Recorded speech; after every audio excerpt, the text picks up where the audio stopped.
ऊंचे मकसद से जुड़ गए हैं। हमें इस बात का ज्ञान है, हमें परमात्मा ने मनुष्य का शरीर क्यों दिया, हमें इस जीवन का क्या करना है, इस जीवन को कैसे सार्थक करना है।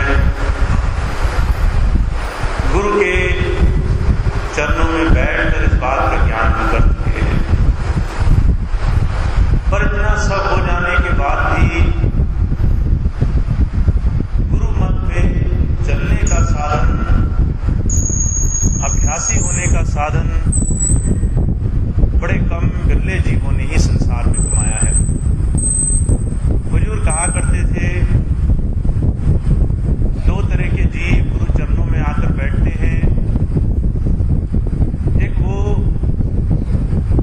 जो बातों को सुनते हैं, सुनकर प्रभावित होते हैं, हर एक चीज का उनके दिल में बड़ा भारी चाव होता है, पर जब अनुभव करने की, चलने की, अभ्यास करने की बात आती है तो वो सारे कहीं ना कहीं आलस में, कहीं ना कहीं इच्छा शक्ति के हीन हो जाने के कारण आगे नहीं बढ़ पाते। चाव बहुत है पर गुरु मत के अंत तक पहुंचने का साधन उन्हें प्राप्त नहीं हुआ। दूसरे वो हैं जिन्होंने सिर्फ उतना सुना है जिसको अमल करने का मादा रखते हैं। गुरु की हजारों बातों में से वो उनकी एक एक बात को बड़े गौर से समझने की कोशिश करते हैं और उसके वचनों पर चल करके जीवन में उन सब बातों का जीवंत अनुभव करते हैं। ऐसे जीव हजारों लाखों की संख्या में नहीं मिलेंगे। हुजूर कहा करते थे, ऐसे जीवों को अगर परखना हो तो उनके जीवन में वो सारे अनुभव उनके गुण के रूप में ऐसे दिखाई देते हैं जैसे किसी साफ शीशे में अपनी शक्ल दिखाई देती है। तुलसी साहब ने फरमाया है, गुरु का जीव वो है जिसका जीवन बुराइयों से, पिछले अच्छे बुरे जीवन से पलटा खा जाए और उसके अंदर वो अनुभव आने लग जाए जिससे वो एक सबसे प्रेम करने वाले जीव के रूप में अपना जीवन जिए। पर ये सारी बातें, हजारों ऐसे नियम हैं जिनको मानने की बात पैदा होती है। महापुरुषों ने बड़े कम शब्दों में उस बात को कहा, जो काम तुम हजारों हजारों जतन करके करो, उन कामों को करने का एक सहज सा, एक आसान सा तरीका भी है। इन 5 चीजों को अपने जीवन में एक एक करके धारण करते चलो। इन 5 चीजों को अपने जीवन का अभिन्न अंग बना लो तो तुम्हारे जीवन में वो उद्देश्य तुम प्राप्त कर सकोगे जिसके लिए गुरु के चरणों तक आए हो। अब वो 5 चीजें कौन सी हैं? सबसे पहली चीज हमें प्राप्त हो चुकी, किसी महापुरुष की शरण मिल गई, एक संत के चरणों में आकर बैठ गए। पर क्या एक संत के चरणों में बैठना सिर्फ नामदान लेने तक सीमित है? हुजूर कहा करते थे, अगर नाम लेने तक गुरु चरणों में बैठना सीमित होता तो दुनिया के किसी इंसान को परहेज नहीं होता गुरु को जीवन में धारण कर ले। नाम तो सिर्फ शब्द है। गुरु की शरण क्या कहती है? आप जीवन में गुरु अनुरूप अपने जीवन को जीने वाले हो। महापुरुषों ने जैसे जीवन बनाया उस जीवन को जीवन में स्थान दो। ईसा मसीह कहा करते थे, ऐसे महापुरुष जिन्होंने प्रभु को पाया है वो प्रेम की बड़ी भारी निशानी होते हैं। और प्रेम की शुरुआत और अंत कहाँ होता है? सेवा और त्याग की भावना में। Love no service and sacrifice. प्रेम, त्याग और सेवा का बड़ा सुंदर मेल जोल है।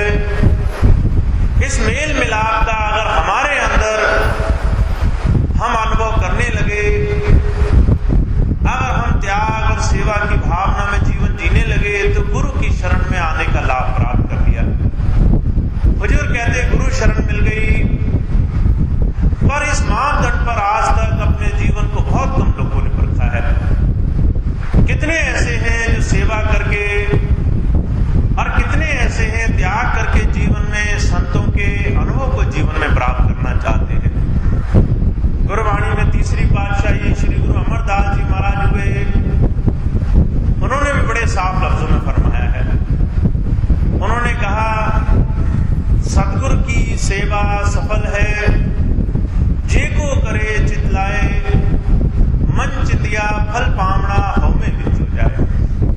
अगर संसार में चारों युगों में कोई सेवा सफल होती है तो वो सिर्फ किसी जीवित महापुरुष के सामने की हुई सेवा सफल होती है।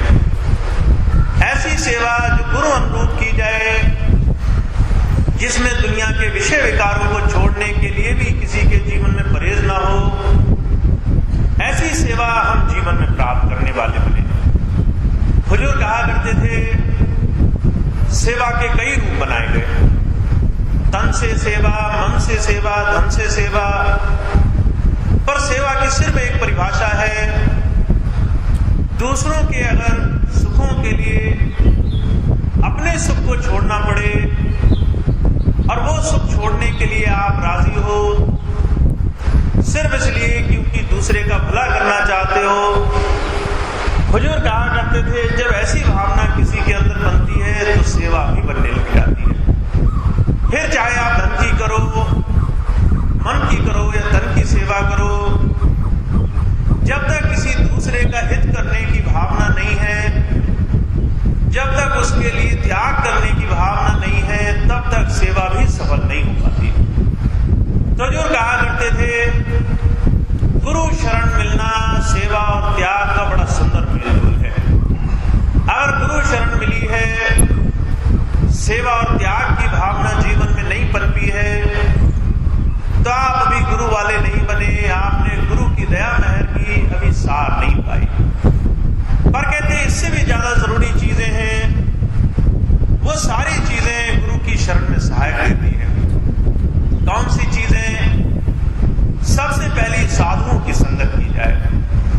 साधु कहते हैं उसे जिसका दिल साफ हो, जिसके मन में प्रेम हो, जिसके अंदर दया भावना हो। साधु किसी रंगे कपड़े पहनती, किसी तिलक चंदन छापे लगाने वाले, किसी बड़े जो है आसानी या फिर सादगी के जीवन जीने वाले को नहीं कहते। हुजूर कहा करते थे, साधु वो है जिसका जो है साधा स्वभाव है, जिसके अंदर दूसरों के लिए दया भावना है, जिसके अंदर गुरु प्रेम है, प्रभु प्रेम है, जिसके अंदर उस मालिक की याद जुड़ी हुई है। ऐसे साधुओं की संगत करोगे, ऐसे सज्जन पुरुषों की संगत करोगे, गुरु शरण और की होने लग जाएगी। हुजूर कहा करते थे, ऐसे साधु आपको आपके बीच में ही बैठे मिल जाएंगे। गुरु प्रेमी उस परमार्थ में लगे हुए जीवों को तलाशने के लिए कहीं दूर जाना नहीं पड़ता। ऐसे जीवों को तुम अपने ही जीवन में अपने नजदीक बैठे देख सकते हो, पर जो है उसकी संगत पता जब चलती है जब हम उसी के रंग में रंग करके बैठते हैं। जब तक हमारे अंदर जो है सादगी से जीवन की भावना जीने की आदत नहीं है, तब तक जो है ऐसे महापुरुषों की संगत का भी लाभ नहीं मिलता। तुलसी साहब फरमा रहे हैं, तुम्हें ऐसे साधु के पास संगत करने से लाभ मिलेगा जो प्रभु प्रेम में रंगा हुआ है, जो अंतर से सादगी से जीवन जीता है, वो तुम्हारे अंदर भी असर पैदा कर देगा। और ऐसे महापुरुषों को, ऐसे सच्चे इंसानों के साथ बैठने से प्रभु प्राप्ति के रास्ते में फायदा होता है। ऐसे की सोबत संगत में बैठने से भजन सिमरन में नाम की कमाई में आसानी से काम बनने लग जाता है। हुजूर मिसाल फरमाया करते थे, बाबा सावन सिंह जी महाराज हुए, उन्होंने जो है सारा जीवन तलाश करी, उन्हें कोई महात्मा मिले, कोई महापुरुष मिले, कोई जो है सच्चा संगी साथी मिले जो उन्हें परमार्थ की तरफ ले चले। बहुत खोजने के बाद भी बहुत मुश्किल से ऐसे जीवों के साथ मुलाकात हुआ करती थी। कोई न कोई और कभी न कभी दुनिया की भौतिक इच्छाओं में डूबा हुआ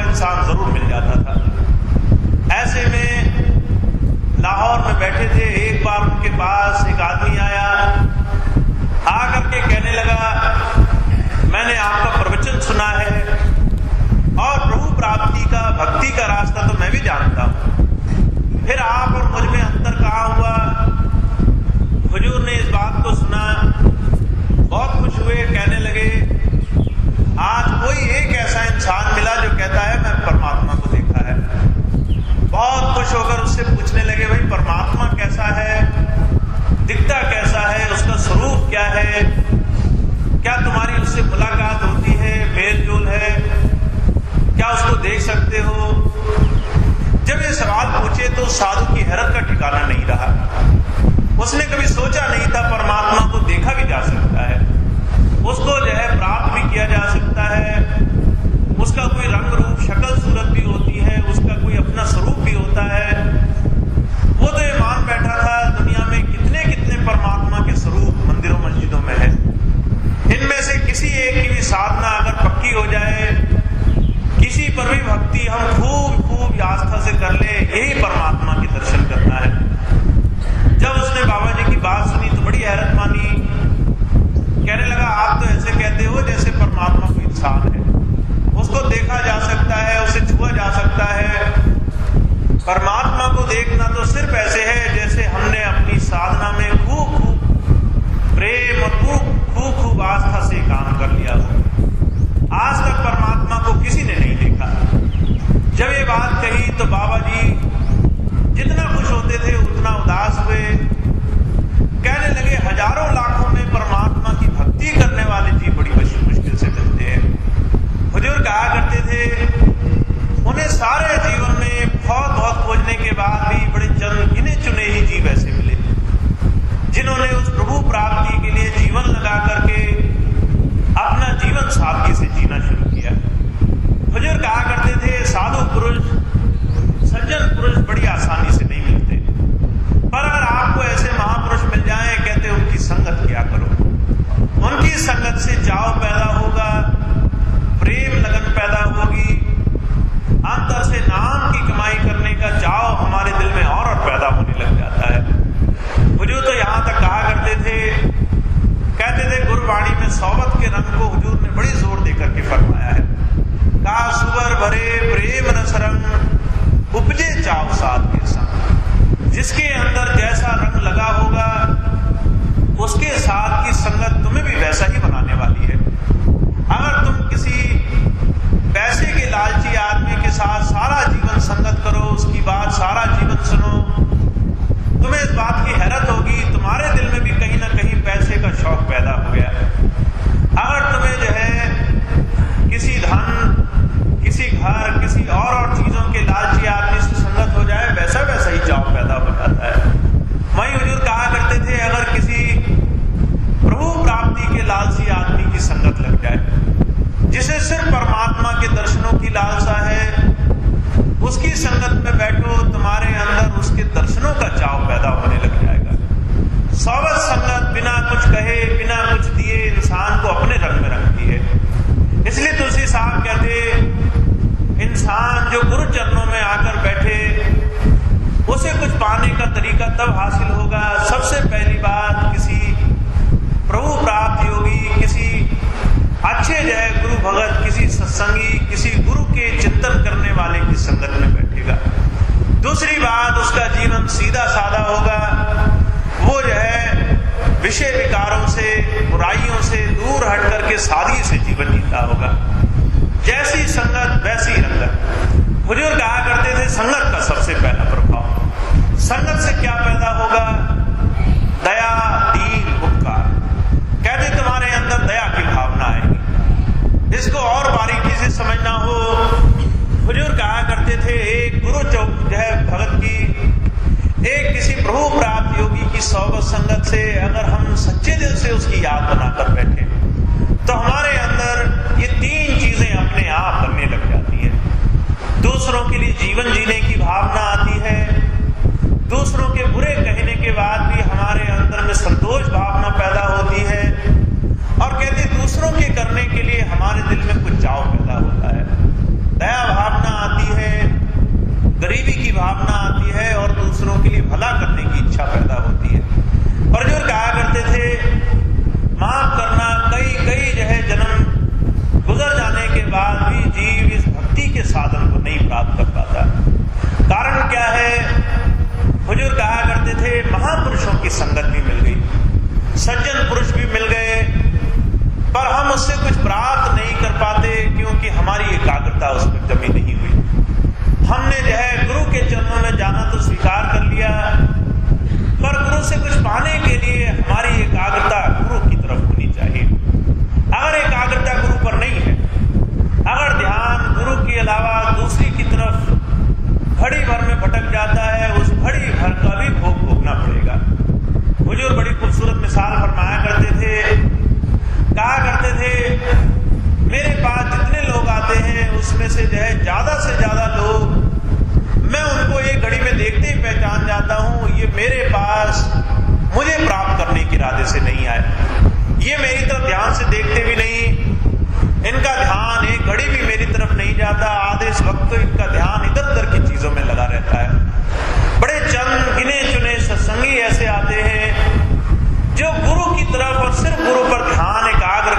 उससे कुछ पाने की भावना से आते हैं।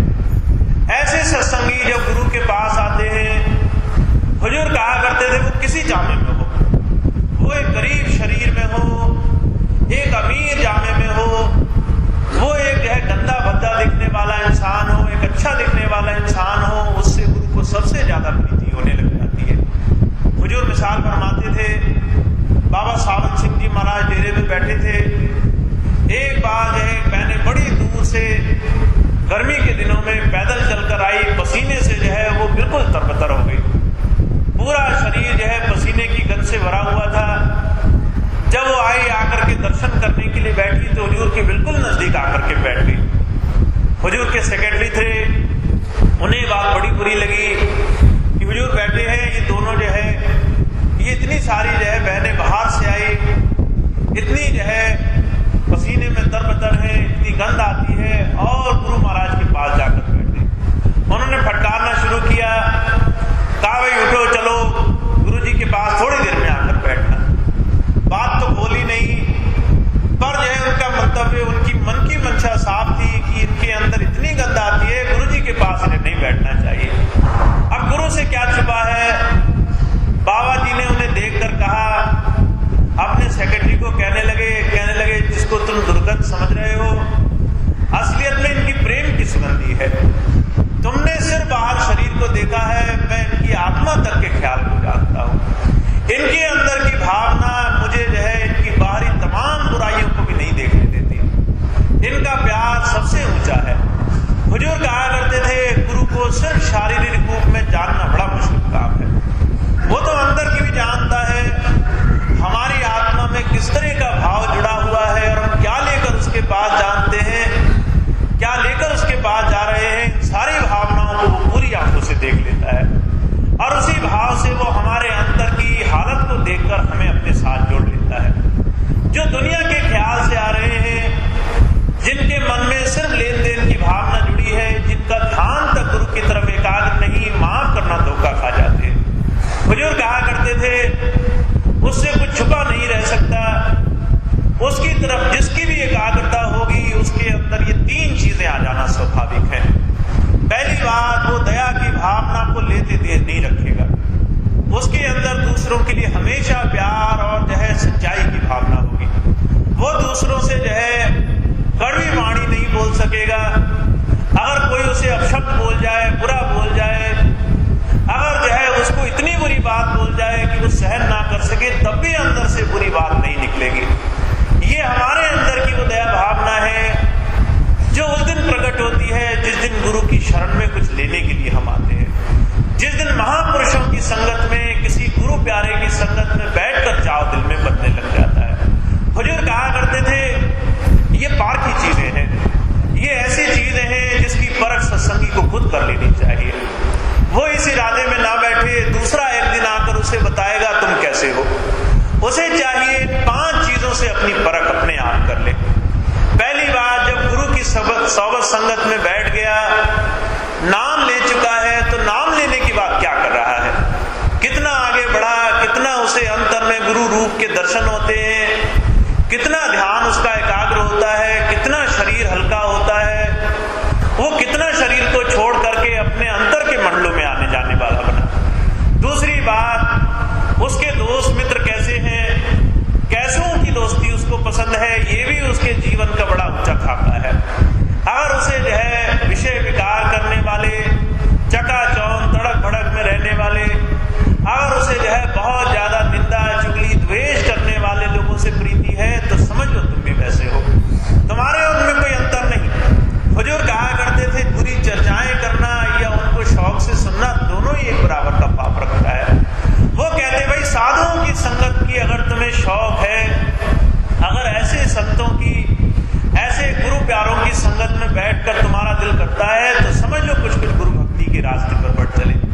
फिर कहते, तीसरी बात, तुम्हारे अंदर की दया भावना कैसी है, इस बात की परख करो। अगर दूसरे की बुरी बात को सुन करके क्रोध आता है, तो समझ लो अभी सीखने में देरी लगा रखी है। तुलसी साहब कहते, दया की भावना को सीखना है तो दीनता रखो, गरीबी रखो, तुम्हारे अंदर संतोष होना चाहिए कि तुमने जितना पाया तुम्हारे लिए उतना ही बहुत है, तुम्हारे लिए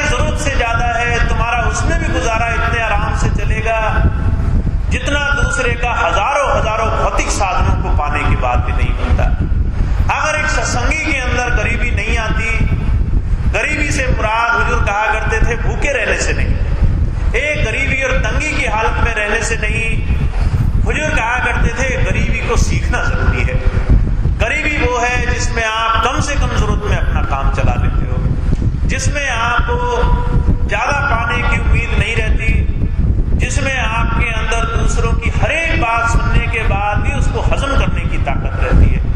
हुजूर कहा करते थे दूसरों को एक बार बुरा पलट कर कहने से पहले 1000 बार इंसान अपने मंथन में लग जाता है।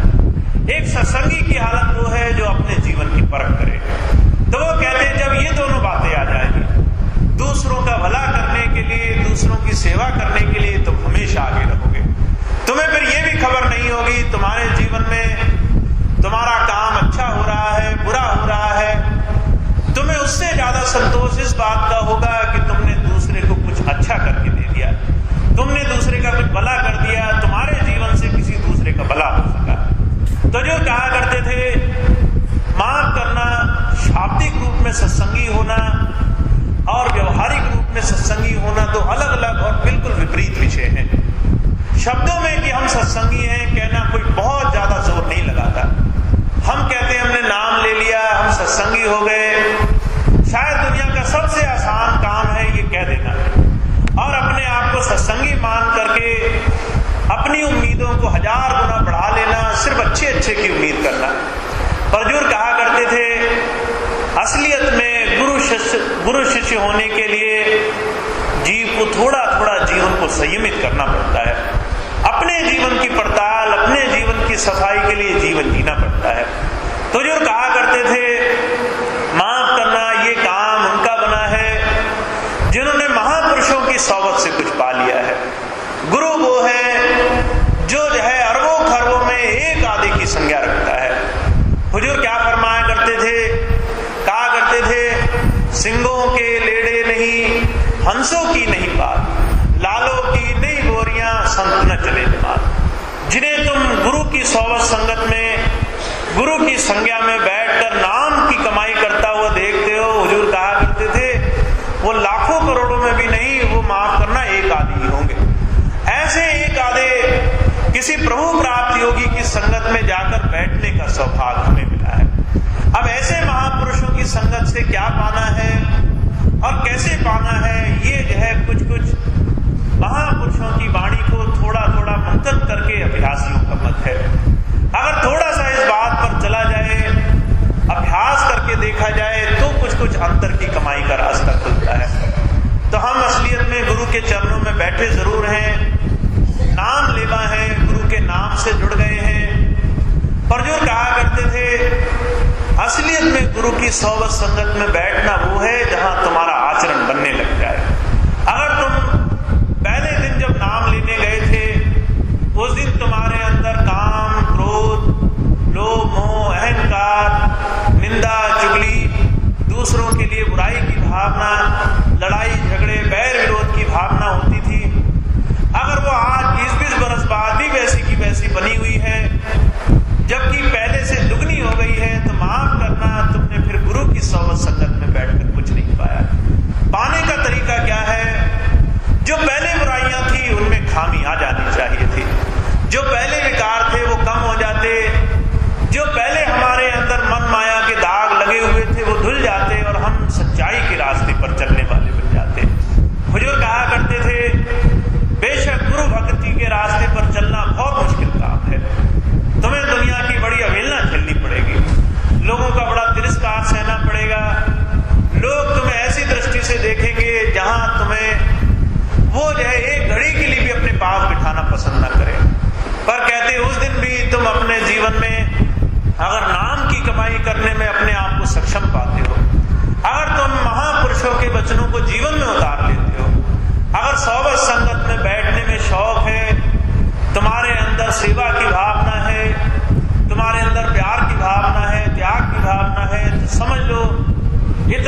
हासिल है, फिर भी अंदर से जो है उसको उस मालिक का प्रेम मिला हुआ है, नाम की कमाई में दिल लगता है, तो कहते वो सबसे बड़ा बादशाह है।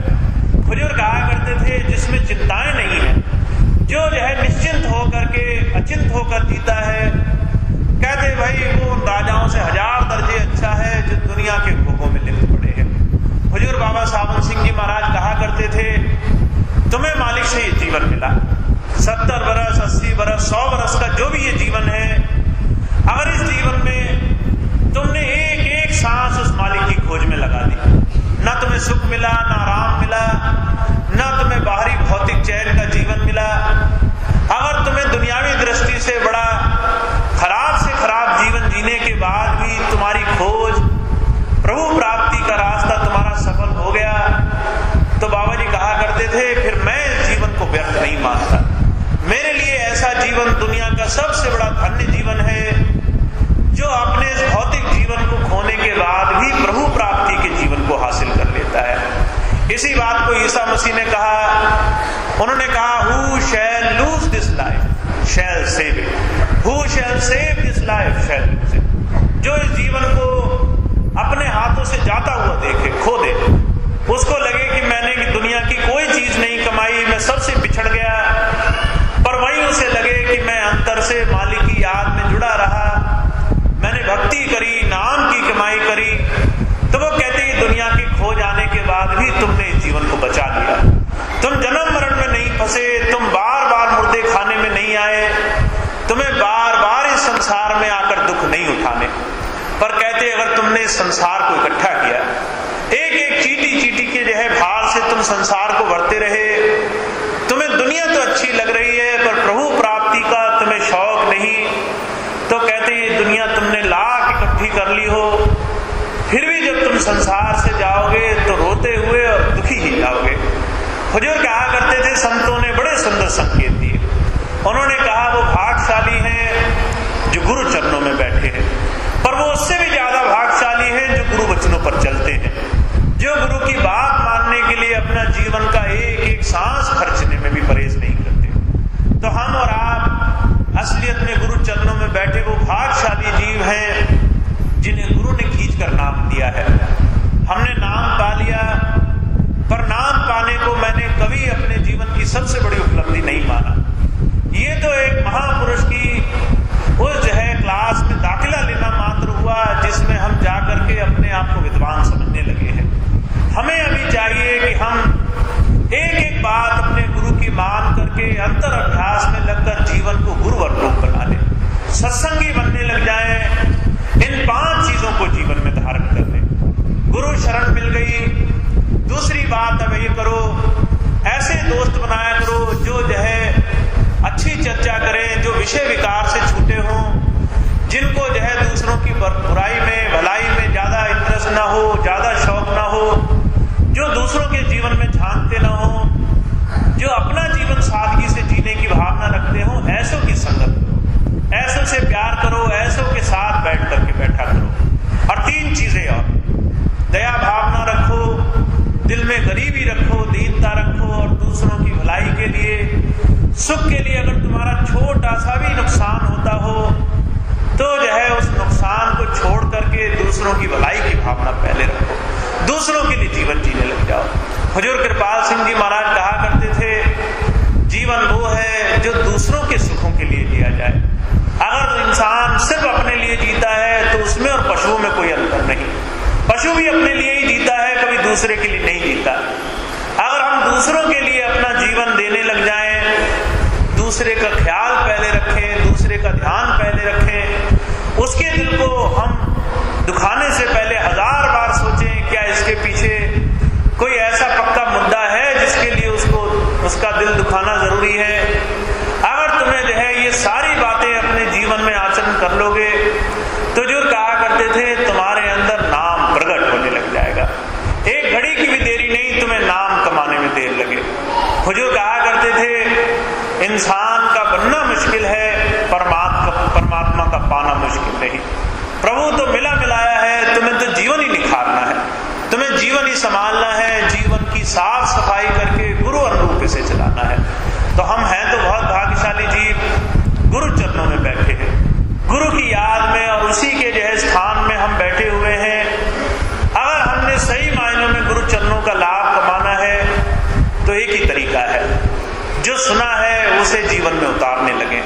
जो समझा है उस पर जीवन जीने लगे। जो भी बात गुरु की अच्छी लगी है उस बात को अपने जीवन में उतारने के लिए अपनी जी जान तक लगा दें। अपनी अगर पूरी समर्था लगाकर भी गुरु की बात माननी पड़े तो तुमने जो है अपने जीवन का ये सबसे अच्छा काम कर लिया। तो अभी तो सिर्फ इतनी बात का ध्यान रखना है, नाम ले लिया है पर नामी नहीं बने। अभी हमने जो है अंतर की उस तवज्जो का सार नहीं सीखा, वो इसी जन्म में सीखना है और जितनी जल्दी सीख सकें उतना अच्छा ये काम होने लग जाएगा। तो हम थोड़ा थोड़ा ये नियम बना लें, जिस नाम के साथ हम आज तक जुड़े हुए हैं उस नाम के साथ लग करके अपने जीवन को उसके रंग में रंगने लग जाए। थोड़ा भजन सिमरन, थोड़ा जीवन का सुधार, थोड़ा दूसरों से प्यार और सत्कार की भावना को जीवन का अभिनंग बना लें। जहां दूसरों की सेवा होगी वहां गुरु की दया महर से अंतर का रास्ता भी खुलता रहेगा।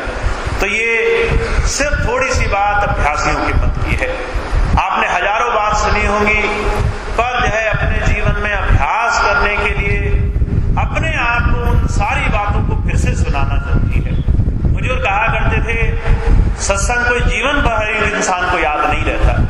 आप आज सुनेंगे, घंटे भर बाद अगर पूछा जाए आपसे भाई सत्संग में क्या सुना था, तो हो सकता है आपको सिर्फ 10वां हिस्सा ही याद रह जाए। अगर जो है 2 घंटे बाद सुनेंगे तो हो सकता है सिर्फ 1-2 ही बातें याद रह जाए। और अगर 1 दिन बाद सुना जाए तो आप कहेंगे भाई कुछ याद नहीं, क्या कहा था, यही भूल गए कितने बजे शुरू हुआ था और कितने बजे खत्म हुआ था। पर माफ करना, ये बात आप याद रख सकते हैं अगर आप उन बातों को थोड़ा सा दोहरा ले जीवन में। हुजूर कहा करते थे जो है समझ लिया है उसे दूसरे को जरूर बोलो, जो है तुमने समझ लिया है उसे अपने किसी प्यारे को जरूर सुनाओ। जहां तुमने अपनी सुनी हुई बात